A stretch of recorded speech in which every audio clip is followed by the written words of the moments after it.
ci ndombol tànkam moom professeur Pape Touré jàpp ni xaalis woowule dañ ko waroon a jagleel équipement maanaam jumtukaay hôpital waaye duñ ci tabax ñaari centre yu bees di ngeen ci amay leeral ci biir xibaar yi. leneen bokk na ci épreuve anticipée philosophie yu baccalauréat 2020 tey jile la fële ca diwaanu Ndar nag ñu jàpp ni mesure barrières yi respecté nañ ko ci école yi ñu doxantu candidat yi jàpp ni épreuve yi mën nañ cee génn. lakk ba amoon fële ca marché Tilène bu Ziguinchor it dinañ ci waxtaan ñaari at a ngi nii boobu ba léegi jaaykat yi ne ñu ngi xaar ba léegi la fa yàqu woon bëri na jéggi na 1 milliard lu ëpp 3 téeméer ak juróom-benn fukk ci ay cantine moo fa yàqu nes tuuti mbokk yi ñu indi ca yaatal.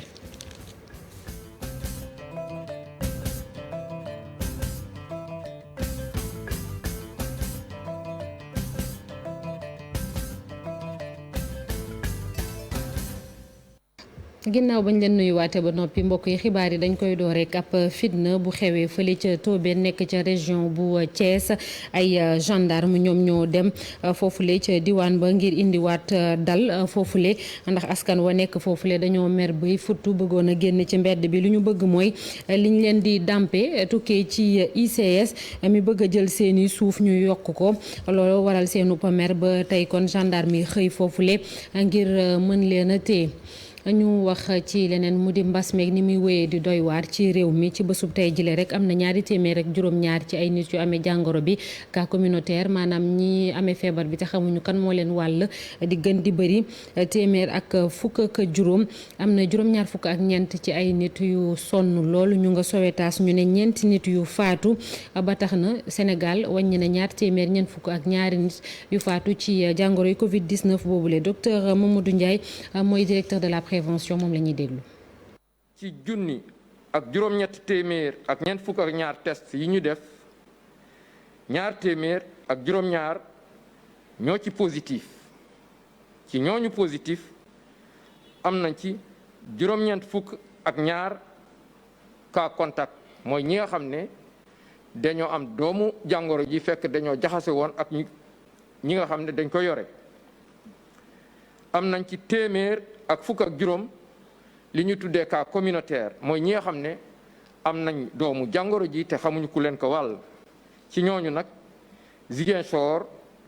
dëkk yi may waaj a lim nii la tëddee ci gox yooyu Ziguinchor am na ci fukk ak ñaar Saint-Louis am na ci fukk ak ñaar Thiès am ci fukk Mbao am juróom-benn Kër Massar juróom Almadi ñeent Almadi ñeent la am Guédiawaye ñeent Liberté 6 ñeent Mariste am na ñeent Parcelles Assainies ñett Cité Djily Mbaye ñett Ngor am ci ñett HLM 5 ñett Richard Toll ñett Rufisque ñett Mékhé ñett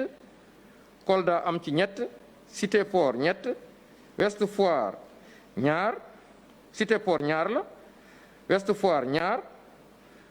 Yoff ñaar Dakar Plateau ñaar Médina ñaar Popenguine ñaar Kédougou ñaar Mbour ñaar Cambérène benn Castor benn Derklé benn Liberté 1 benn Mermoz benn Nord Foire benn la Ouakam benn Pikine benn Bounkiling benn Khombol benn Fatick benn Matam benn Saraya benn ak Sédhiou benn juróom-ñaar fukk ak ñeent si malade yi entré woon hôpital wér nañu bés ni ki tey dinañu génn bu ci àlla nde juróom fukk ak ñaar ñu ngi ci réanimation ñeent malade ñàkk nañu seen bakkan bésu démb talaata fukki fan ak benn ci weeru août bi ñu nekk ñeneen ñi des hôpital ñu ngi am tan ci bésu tey dalee ko ci kaw bu njëkk ba Sénégal woññi na fukki junni ak benn ak juróomi téeméer ak juróom-ñett fukk ak juróom-ñaar cas positif ci ñooñu positif juróom-ñaari junni ak juróomi téeméer ak ñaar fukk ak ñett wér nañ si 2 téeméer ak ñeent fukk ak ñaar ñàkk seen bakkan mu des 3 junni ak juróom-ñett téeméer ak ñaar fukk ak benn si hôpital yi wala si loxo docteur yi ca Kaolack moom mbas mi faat na lu toll ci fukki nit ak ñett ci lu ëpp téeméer ak ñaar fukk ak juróom-ñaar ci ay nit yu amee jàngoro bi foofule ci jamono ji yëf yi dafay gën di yokku naam sax comité bi ñu dénk mu xeex ko foofule mi ngi ciy def ay jéego ci xeex bi Bassirou Ndir moom moo jiite bureau régional surveillance épidémiologique bu région bu Kaolack dañ koy déglu ci micro Ibrahima Diamé ak Faly Gaye. Kaolack fi mu nii bi mu tàmbalee mbas meeg léegi ñu ngi ci 127 cas 127 cas yooyu am na ci 89 yoo xam ne wér nañu fi mu nekk nii fukk ak benn ñoom la ñu nekk di faj am na ci nag malheureusement fukk ak ñaar ñoo xam ne ñàkk nañ ci seen bakkan ci lim bi tamit parce que bu ma ko limul du mat am na ci ñeent ñoo xam ne moom juróom la ñu woon sax ne lànk na ñoom dañ ñoon duñ dem fenn faju yi boo xoolee tamit nga jël ko par district boo jël district Kaolack moo jël raw gàddu gi ndax moo ci yor 118 Nioro am ci 7 Guinguinéo am ci 3 Ndofane am ci benn cas yooyu nag am na ñoo xam ne ay voyageurs sortants lañ am nañ ci ñett ñoo xam ne dañ doon bëgg a tukki comme dañ leen di testé ñu dem bi ñu leen testé ñoom ñu am doomu jàngoro bi ci seen yaram loolu mooy fi situation bi toll actuellement ni waaw bu dee CTE moom CTE jot na fa am juróom-ñaar fukki nit ak benn yoo xam ne maanaam jaar nañ fa ci waa Kaolack juróom ñoo fa nekk actuellement gis ñëpp wér nañ ba génn juróom tamit ñoo ci faatu ci biir CTE bi xam nga wax naa la am na fukki nit ak ñaar yoo xam ne faatu nañ waaye faatuwuñ ci biir CTE bi soit ña nga faatu seen kër wala ci beneen bërëb fajukaay bu dul CTE bi kon CTE bi foofu liggéeyam am na solo. moom médecin bi kon lim bi mu doon wax démb mu di fukk ak ñaar dafa am benn bu ci dolleeku tey jile muy fukki nit ak ñett yu ñàkk seen bakkan foofule ci Kaolack coronavirus nekkul nag ab gàcce am ko loolee di kaddu Abdourahmane Sow nekk coordonnateur réseau volontaire communautaire moom ci boppam sax amoon na jàngoro bi ba jamono ji wér na moom moo nekk it coordonnateur bu COS M23 mu ñuy xamal ci yan anam la amee jàngoro boobule ak tiitaange gi mu amee woon nit ngir daal di koy wàll ay njabootam nga xam ne dañoo asthmatique moo nekkoon tey jile ganu info du matin Maymuna Njaay lañ ci àndal ak Youssou Baro ci bi mu doon ñaax askan wi ci la jële doomu jàngoro bi di coronavirus muy mbetteel loo xam ni musu ko woon a xalaat moom coordonnateur bu Revocap. yow bu dee da ngaa nekk peut-être ab nit boo xam ne dégg nañ la ci réew mi ngay yëkkati kàddu ci yenn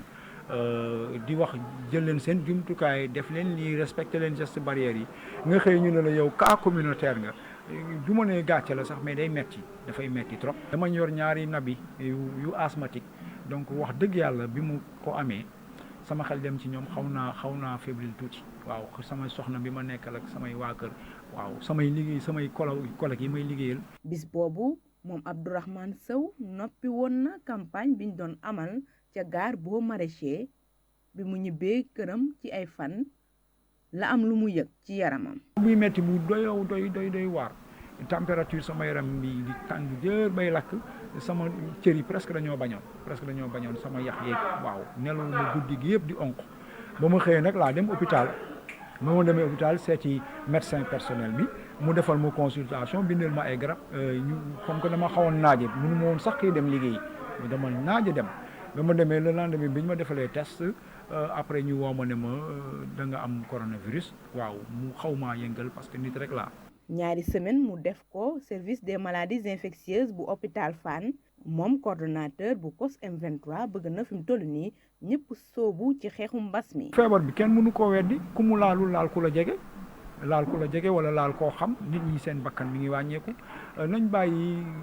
yooyu lu waxu intellectuel dinañu gën a góorgóorlu moytundiku ba pare président de la république ngi jël ay responsabilités xam ne mbir mi du caaxaan bu demee ba ñu votel ko ay loi d'habilitation yëkkati ay milliards jox ko muy wër di leb fu ne mu dugg fa leneen la ca war pour ñu gën a mën a aar nit yi na ko def. liggéey bi naam du yomb wante bu sañoon ñi nga xam ni seen doole may na leen ko ñu gën cee sóobu ndax kat fi réew mi toll moo ko laaj. jërëjëf Maymuna Njaay ñu wax ci wér-gu-yaram ba léegi ak njiitu réew mi di Macky Sall mi dalaloon démb ñi bokk ci conseil national don ak transplantation d'organes ci misaal rek mooy nga feebar lu ci mel ni doya di roño ñu may la benn sampal la ko mbootaay boobule bañ ko taxawalee ba léegi def na benn at ngir ñu gën a mën a jàppale ñooñee amee jàngoro yu metti ba soxla ñu jox leen organe moom njiitu réew mi joxe kàddoom ne dina jàppale bu baax a baax conseil boobule ci ndaje boobule sax nee na dina jox benn milliard ak genn wàll hôpital Dalal Jàmm ngir jàppale leen moom jiitu réew mi Macky Sall ñu déglu ko ci suñuy naataango yu télévision nationale RTS. Vous pouvez compter sur mon soutien et sur l'accompagnement du gouvernement pour un bon fonctionnement du conseil. xam leen ni dinaa leen jàppale gouvernement bi dina leen gunge ngir gën a doxal conseil national du don et de la transplantation ci jàppandal googu sax joxe na 1,5 milliard hôpital Dalal Jàmm ngir ñu jëm ci préparer li nga xam mooy intervention yi ñeel moelle osseuse ak lu jëmit ci li ñuy wax procréation médicalement assistée loolu ma def am na ay weer ak léegi ngir xaalis boobu rek ñu jox ko kon hôpital boobu jéego yooyu nag lu ñu war di wéyal la ngir transplantation d'organes doon lu ñuy jëmal fii ci biir Sénégal. Afin que les transplantations, que ce soit d'organes de façon générale, puissent devenir une réalité dans notre pays. moom Macky Sall xaalis boobu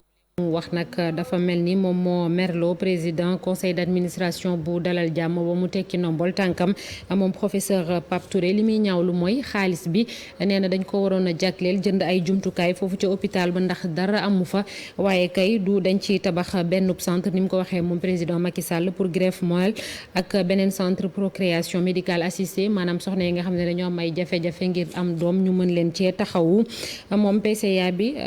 ni mu démissionné nag daanaka ñaari semaine képp moo ko tere woon matal mandaawam bu ñetti at Salif Sow ak Malick Diop lañ ci àndal. hôpital Dalal Jàmm amul lenn lu mu yóbbul poste de santé yi lay kàddu yooyu yu Pape Touré la di professeur bi nga xamante ni moom moo bàyyi daal di démissionné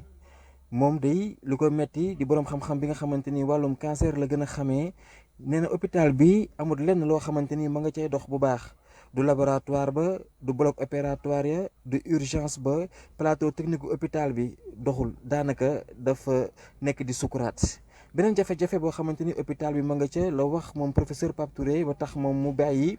nee na di subvention di ndimbal li nga xamante ni ñu ngi koy xaar ci gouvernement bi at bu nekk mu war a tàbb ci hôpital bi ñu xayma woon ko ci 2 milliards ak juróomi téeméeri millions ci sunu xaalis ba léegi gisuñ ci dara juróomi at a ngi nii ci noonu le président de la république Macky Sall jëlee ndogal ne day tabax ñaari bâtiment yu bees ci biir hôpital bi war cee def lu tolloog milliard bu teg juróomi téeméeri million ci sunu xaalis bâtiment yooyu seen xam-xam ña fa war a nekk daa jëm ci wàllum paj wi nga xamante ni dafa jëpp ak jamono bu baax a baax lu ñuy wax greffe moelle ak procréation médicale assistée dogal lile du farata la wax moom mi nga xamante ni moo nekkoon PCA bu hôpital Dalal Jàmm bile. du farata benn yoon ndaxte nekkut lu yàkkamti lu hôpital bi la soxla wala sax réew mi la soxla ko li gën a garaaw tamit mooy ne nekkut lu yàkkamti ndax jamonoy mbas la ñu nekk di Covid 19 koppar yooyu le am na feneen foo xamante ni mën nañ ko fa dugaloon ngir xeex doomu jàngoro jiite nelaw Sénégal la nakkarlu ba tax moom mu bind bataaxal bàyyi poste bañ ko joxoon di PCA bi moom professeur Pape Touré doon cancérologue. ñu bëri ñuy yeewoo fële ca Matam tam seen wér-gi-yaram mi ngi ci xottu gerte tax benn réanimateur képp la ñu am ci service d'urgence yëpp yi am ci région ba benn scanner ba fa nekkit dafa paan ba tax na képp ku sonn loolu lu ci mel ni ku am ay AVC wala ñu am ay accident dañ lay jël rawale la fële ca Diourbel la ca gën a doy waar it foofu mooy benn ambulance moo am ngir ñaari hôpital Matam ngir ñaari hôpitaux Matam Ali Bandel Niang. ay doomi aadama di ñàkk seen bakkan saa yu ñu leen war a évacuer ngir ñu wàllu leen moo di situation bi ñu nemmeeku ci diwaanu Matam ci waxtu bi nga xamante ni ñu ngay jooy ñàkkum réanimateur menn scanner ba nekkoon ci hôpital régional bu Ourossogui dafa panne tey jii tey mboolem ñi accidenté ci circulation bi ak ñi amee AVC foofu kon ñu buub leen dugal leen ci ay oto wutali Diourbel te li ci gën a bëri sax dañuy ñàkk seen bakkan. waaw gàllankoor la bu rëy Ali ndaxte scanner bi comme ni nga ko xamee rek dafa nekk jumtuwaay boo xam ne dañ koy soxla lu bari ngir mën a gëstu yenn feebar yu bari comme mu nekk ñi nga xam dañoo am accident ñi nga xam dañoo am problème urgence parce que ay problème biir yu métti la donc examen la bu essentiel loo xam ne am na solo trop dañ koy soxla tout le temps léegi nag ay semaine a ngi nii suñu scanner moom dafa doxatul et que donc dañuy obligé donc malade yooyu nga xam dañuy soxla scanner boobu yóbbu leen ba Diourbel et donc loolu ay gàllankoor la pour ki nga xam ne moo feebar ndaxte paas beeg déplacement beeg énergie boobu yëpp nga xam ne dañ koy def ay gàllankoor la ki ñi nga xam ne dañuy faj aussi ndaxte dañuy obligé ñu xaar ngir mën a xam exactement fa la ñuy teg seen tànk par rapport ak feebar yi ki nga xam ne feebar na ñëw andi ñu war ko defal scanner te am ñu lu ñu ko defal ak ñoo xam ne seen yaram wér-gu-yaram mayu leen ñu dem ba foofu ndaxte état bi ñu nekk état la bu particulier boo xam ne déplacé leen day jafe et exemple yi mun joxe rek mooy ñi nga xam ne dañu am AVC ci ñaari fan yi rek juróomi cas AVC yoo xam ne am nañ ko fi compté wu ma yi nga xam ne donc am nañ fii ci semaines yi yëpp nga xam ne nekk nañ fi yaakaar naa benn rek lañ ci évacuer mu dem defi scanner Diourbel ba mu demee dafa dem ñëwaat bi mu ñëwaatee yàlla def na ci guddi gi la génn àdduna yóbbu leen foofu andiwaat leen dafay jafe parce que conditions yi muy laaj des fois dafay du matale. situation sanitaire bi ci diwaanu Matam nag soxal na askan wi lool nde ca l'hôpital bu Ourossogui lu ëpp ñeenteet a ngi nii amul sax pédiatre buy saytu wér gu yaramu xale yi ca l'hôpital régional bu Matam itam bloc baa ngi ñu tëj ndaxte amul chirurgien lii yépp kon ñu yokk ci menn ambulance kese fi nekk ngir assurer ñaari hôpitaux yi. Njolofeen ba ca Bogal ba ca Bunkiling ñoom tamit amuñu ambulance daanaka askan wi yeneen yi jafe-jafe tënk na leen muy ay yoon yu baaxul rawatina bu ñu bëggee lépp lu ñuy béy génne ko foofu ngir mën koo jaay courant it amuñu ko teg ci dañoo bëgg ñu branché leen ci réseau bi ndax ñu mën a am ndox bu ñu jëfandikoo Bakary Konté Xaali Jàmme population yi nekk ci village bu Njolofeen nekk ci commune bu Bogal ñoom nag ñi ngi nekk ci ay jafe-jafey tar dugg ci village bi wala boog génn fa li jafe la si askan bi. bu demee ba ndox mi taw mënuñu génne mënuñu dem fenn mënuñu indi dara mënuñu yóbbu dara suñu yoon yi benn baaxu ci. am na benn dëkk bu nekk suñu diggante fii ak Kowel fi ñu war a jaar dem Bogal dem ci suñu commune bi dëkk foofu moom bu tawee moom jeex na foofu mooy suñu laaf yi damu nañu loolu mooy mënatuñu dem fenn. parce que mënoo fa jaar moto sax moto man tànka rek nga fa mun a jaaree waaw ku yóbbu jël tànka jéggi de loo mun a yenu loo mun a indi ak loo mun a yóbbu dara nga mun a yóbbu munoo indi dara il faut que saret du fa mun a jaar waxuma la oto nañ ñu dimbale ñu poomel ñu foofu. Njolofeen fu mu nekk nii amuñu courant ndaxte haute tension bi duggul ci dëkk bi amuñu ambulance loolu nag nekk na jafe-jafe pour ñu mun a def seen évacuation sanitaire yi. sunu courant baa ngi nii courant yi fii kese ñoo fi taxaw banta yi ak fii li rek ñoo fi nekkee 2012 lañ ko taal fii ñaari at la takka ba léegi depuis 5 ans mënatul takka 5 ans et demi courant bi dara takku ci ñu ngi ne ni kurus ñu ngi nii ci biir kurus leneen kurus dañu bëgg a ku ñu sukkali courant bi ñu am courant national mu jógee Saare Pavé mu ñëw fii suñu hôpital baa ngi fii amul ambulance amul garab amul médecin amul dara wala jigéen yaa ngi bëgg a dee fii balaa boo demee hôpital rek jigéen bu dee hôpital wala góor dañ lay bindee kayit sa ordonnance bi Carrefour Dial bi nga ko jëndi wala nga jëndi ko Bokiling ordonnance boo fi am Carrefour nga koy jëndi. malgré que am nañu benn forage population yi nekk fii ci doon Njolofeen ñoom ba léegi du ñuy naan ndox bu sell. am nañu forage bu bees tak mais at ak ren bi ñu ko ubbee benn robinet kese lañ def fii robinet bi 5 kër yi ko jege ñii ñoo fi mun a jaay ñii ñoo fi mun a root ñeneen yeneen kër yëpp kenn mënu siy root 5 village yëpp village bu nekk benn robinet lañ fa def dañu bëgg ñu ñëw dimbale ñu tas robinet bi si kër yi. population maire bu Fouta di ne dañu bëgg autorité compétente yi daan di réagir nu mu gën a gaawee pour génnee leen pax bu ñu nekk nii. jërëjëf Bakary Konté ñu wax ci beneen ponk xibaar yi mu di épreuve anticipée philosophie bu baccalauréat 2020 tey jile ci suba la woon lu ëpp daanaka téeméer ak juróom fukk ak juróomi junni ci ay candidats ñoom ñooy def épreuve boobule ca Ndar mu mel ni lépp luy mesure barrière muy dandante bi respecté nañ ko foofule ci jamonoy mbas mi ñuy dund ay candidats yu bëri jàpp ni sujet yi ñu leen jox dinañ ci mën a génn reportage Ousseynou Diop Habib Seck ca Ndar.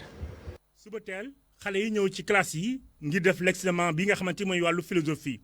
fii nag li ñu nemmeeku mooy xale yi lépp loo xamante ni ci ay mesures barrières la respecté nañ ko xale yi sol seen ay masques ñoom ñëpp nag ñoo ci yam. amul kenn koo xamante ni mesure barrière yi nga xamante ni teg nañ ko jalgati nga ko ci biir classe yi. mbir yi lépp jaar na ci yoon ndaxte bi ñu ñëwee la ñu daal di wax ni nañu dem raxas suñu loxo raxas nañ suñu loxo nag ba pare waaye nag bi ñu paree ci loolu nag si la ñu duggati ci classe yi moom jàppale ñëpp moom sol nañ seen ay masque kon bu mel ne kon mesure barrière yi ñuy waxoon ñun moom candidat yi daal nañ koy respecté. bi ñu paree ci loolu nag xale yi ñetti sujets yi nga xamante ni joxoon nañ leen ko bañ ca paree ñu yëkkati ay kàddu xamle ni mbir yi jafewul woon lool ndaxte lépp loo xamante ni rek jox nañ leen ko jàngoon nañ ko ci biir classe yi. sujet yi ñett lañu woon benn bi ça parle de philosophie de manière générale beneen bi ça parle d'état beneen bi esthétique. comme ni nga xamee def nañ lu ñu xam sujet 1 man laa jot ndax moo laa gën a sentir def nañ daal lu ñu xam daal loolu. xale yi nag sujet bi nga xamante ni mooy wax ci wàllu introduction à la philosophie la ñu daal di jël ndaxte jàpp na ni moo gënoon abordable. maa ngi tànn bi nga xamante ni mooy wax philosophie de manière générale parce que boobu moo gën a abordable si man. sujet 1 mi ngi wax ci affaire fi domaine 1 la ci kii délivrance de la philosophie. waa ñetti sujet yi ñu jox yëpp mën nañu wax ni jàng nañ ko même bu fekkee dañoo am benn tuuti temps bu ndaw sax jàng nañ ko mais man moom 3e sujet bi laa def parce que moom laa gën a gis sama bopp daal. xale yi nag sujet bi nga xamante ni mooy wax ci wàllu introduction à la philosophie la ñu daal di jël ndaxte jàpp na ni moo gënoon abordable. ñu delluwaat ca bët saalumu réew mi ñaari at a ngi nii ba marché Tilène bu Ziguinchor tàkkee jëppeet mu di ñaareelu marché bi gën a mag foofu ca région ba la fa yàqu woon bëri na xayma gi ëpp na $1 milliard lu ëpp $350 ci ay cantine ñoom ñoo fa yàqu ñii di jaaykat yi nee nañu boobu ba léegi amoon na ay digle waaye gisaguñu dara bi la yoon nag njiitu réew mi ci boppam la ñuy waxal Boubacar Dia si Lamine Mandiang. ab barab bu ñu soppi sànnikaayu mbalit ab chantier bu ñu tàmbali waaye ba léegi mëntaaw yi jàkk ju ndaw bu ñu soppi dencukaay ciment suuf si ak xeer wi ñu sotti fii waaye it ay briques yu ñu defar te kenn utilisé gu leen ci bii anam la ñu fekk site bii marché Tilène bu Ziguinchor nekkoon ñaari at gannaaw gu jëye ji amoon fii ci 11 août 2018 te làkk ñetti téeméer ak juróom-benn fukki cantine commerçant yi woote wante daje fii ci bii la site ngir fàttaleku waaye it ñaxtu. ndaxte boo xoolee marché bi mu lakkee tey. le 11 août 2018 le 13 août premier ministre ñëw na fi dig ñu un marché moderne et sous-régional président de la république du Sénégal ñëw fii ñëw ba fii tegal ñu xeer ci kanamu Casamance yëpp dig ñu 500 millions bi nga xam ne dañ ko placé der pour commerçant yi yaakaar naa loolu yëpp day waxuñu du am waaye gisaguñ ci dara ñaari at ngay xaar lu mat toll di 800 personnes. commerçant yi nee nañu amoon nañu ndaje ak maire bu Ziguinchor. waaye ak entrepreneur bu bees ci ndaje googu mën nañ cee jàpp lu ni mel. le 22 mai 2020 woo nañ ñu mairie ci kanamu maire entrepreneur ci boppam yooni ndaw boobu ci kanamu maire ak ñun les représentants du marché mu ne jox nañ ko 1 milliard 400 pour mu defar marché Tilène bi entrepreneur bi di ko dëggal. li ma mën a garantir waa Ziguinchor liñ naan di ngeen gis spectacle mooy lan liggéey bu gaaw liggéey bu am solo. tey nag en communion parfaite avec la population respecté délai yi yam ci xaalis bi. waaye it mairie di dalal xel commerçant yi. man def naa ne njaxare nar na jeex du moment que ñii ñëw nañu indi seen matériel. commerçant yi nee nañu bañuñu benn yoon. daal di amal yenn ci ay ñaxtu fan yi ñu jëm ngir gën a yëglu. ñu wutali ji Sine rawatina village boobu la ñu naan Sangaye nekk ci commune bu Niakhar foofu lu toll ci juróom fukki junni ci ay jëmbët lañu fa yóbbu Caritas bu Dakar moom moo bëgg a dugal loxoom ci ñu daal di jëmbataat ay garab foofule ci village yi nekk ci réew mi yëpp daanaka ak gox yu mag yi mu di ay activité yoo xamante ni dañ koy def ci paroisse yi ñu nar ko amalit ci nawet gi ñu dëgmal Aminata Goudiaby ak Abdou Karim Bey. lu tollook 5 millions la Caritas Dakar génne ngir jëndee ko ay garab yoo xam ni dañ ko fas yéene dooleele pépinière bi nga xam ni moom moo nekkee ci village bu Sangaye féete ci commune bu Niakhar lu tollook 5 fukki junni garab jox nañ leen ko ñu fas yéene koo jëmbat. parce que soo gisee suñu àll bi garab yi dañu dee ñii dañu ko gor ñu bëggoon nag garab yooyu yëpp ñu mën ko jëmbat ci dëkk yi par exemple soo jëlee toolu jigéen yi dañ def foofu mellifera soo ko jëmbatee baax na lool parce que soo ko defee béy yi ak nag yi duñ mën a dugg ci tool bi. nee ñu itam xeeti garab yi nga xam ni mën nañoo dund ci suuf sa saf xorom suuraale nañu ko. eucalyptus moom dañ ko def ci tan yi yoo xam ne moom dafa am xorom comme ça groupement paysan yi mën ci jëriñu xam nga ne eucalyptus moom soo ko jàmbatee mën nga ko dagg nga def ci ay bois de chauffe ou bien nga def ci ay charpente. ci loolu aussi dañu commandé 3000 pieds de manguier boo xam ne dañ ko jox paysans yi. surtout groupement de femmes ak groupement des jeunes et aussi à des particuliers. Caritas Dakar nag ànd ceeg ay prêtre yu nekkee ci archidiocèse bu Dakar ñoom ñi visité woon nañu pépinière bi nga xam ne moom moo nekkee ci Sangaye. eucalyptus muy garab yi buy muy ay garabu di tax muy ay garabu diim ak yeneen yoo xamante ni wax dëgg yàlla dañ ko soxla te namm ko ci suñuy dëkkuwaay yi boo leen seetloo li ciy gën a bëri ci dëkkuwaay yi garab yooyu yëpp ñu ngi nekk di réer suñu njiit monseigneur Benjamin Ndiaye li nga xamante ni mooy mbébétam di yéenam moo dañu fexe ba wax dëgg yàlla gàncax bi gën a mun a meññ. nee ñu nag ci nawet bi fas yéene nañoo def ay séance de reboisement yu bëri ci paroisse yi nga xam ni ñoom ñoo nekkee ci archidiocèse bu Dakar. jërëjëf Aminata Goudiaby léegi dañuy dalal Mamadou Mohamed Ndiaye ci li yëglekaay xëyee tey jile.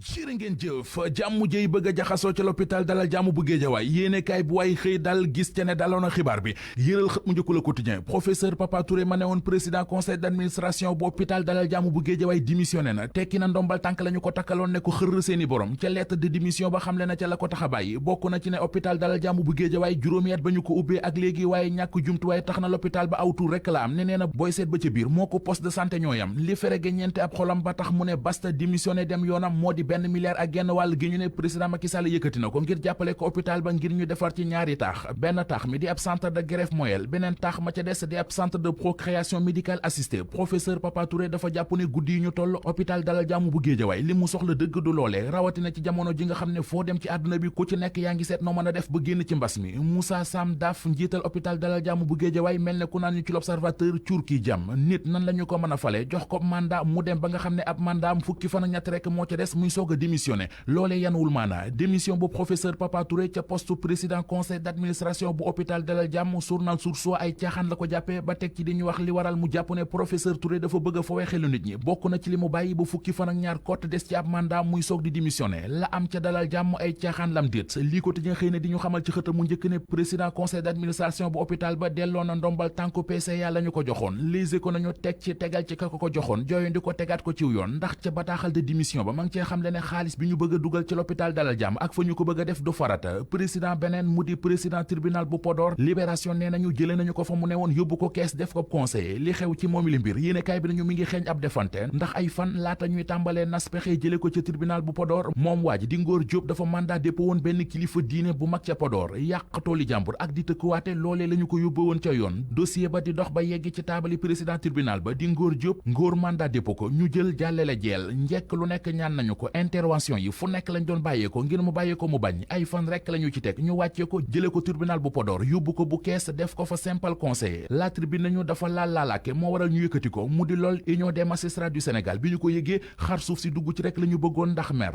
magistrat yi réew mi lii quotidien mi ngi ñuy wax ne xàll nañu yoon wi nga xam ne jàpp nañu ne bu ñu ca jaaree dinañu mën a def seenub liggéey ci kaw indépendance bu mat sëkk cib élection bu ñu doon amal ci seen biir démb fa la ñu tànnee Souleymane Teliko Aminata Fall Jean Paul Diop ak Abou Dieye ngir ñu teewal leen ci biir conseil supérieur de la magistrature fa la ñu xamlee dégg yu ñu bëgg a seppi ci tànku magistrature réew mi ngir di mën a def seenub liggéey ni mu waree ku war giléem ba wàcc ko wolof yi nee nañu loo warati dafay gàtt ubbil l'observateur diggante këru courant gii di Senelec ak compagnie d'électricité du Sénégal la ñu yéene kaay bi nañu coow am na ca coow la mi ngi tukkee ci borob ñeent fukki milliards ak juróom-ñaar bu ñu ne Senelec da koo yoreel compagnie d'électricité du Sénégal ci liggéeyub centrale électrique bu Bargny bi Source dolli ñu ci ne centrale à charbon bu Bargny moo jox Senelec ñeenti téeméeri junniy mégawatt Senelec lànk ne du ko fay ba démb ci guddi nanguwuñu woon a fay bor bi li yóbbu bor bi ba mu yegg ci ñeent fukki milliards ak juróom-ñaar yéenekaay bi nañu moo de ci diggante octobre jàpp sulet 2019 Pape Demba bi tey njiital Senelec dafa waroon a fay fukki milliards ak juróom-ñaar fayu ko ci diggante novembre 2019 ba ci njeextal weeru sulet 2020 yeneen fanweeri milliards ñëw dollee ko ci bor bi te boobee ba léegi fayuñu ko leptoo fayto Les Échos mi ngi ñuy wax ne moom Senelec coow li doxoon diggam ak Akilee ba taxoon ñu tegoon loxo ci ay comptam mujj nañoo teggi loxo ca compte ya tribunal du commerce jox na dëgg avocat yu Senelec yi ba santaane ak main levée ci ay comptam décompte bu yéeme moo nekk ci xët mu njëkk Vox Populi waa Horizon Sans Frontières ñoo xam le ne ci diirub juróom-ñetti weer yi ñu génn faat nañu ca bitim réew fukki doomi Sénégal ak juróom-benn doomi Sénégal yi ñu faat ca bitim réew ca réewum Amérique la ñu ëppee ne faat nañu fa juróom-ñetti doomi Sénégal Italie moo ci topp ak ñetti néew.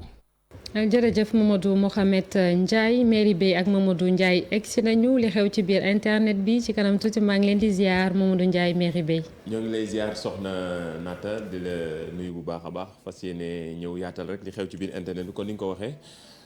rendez-vous bu jot na ma ànd ceeg mairie Baye Diouf.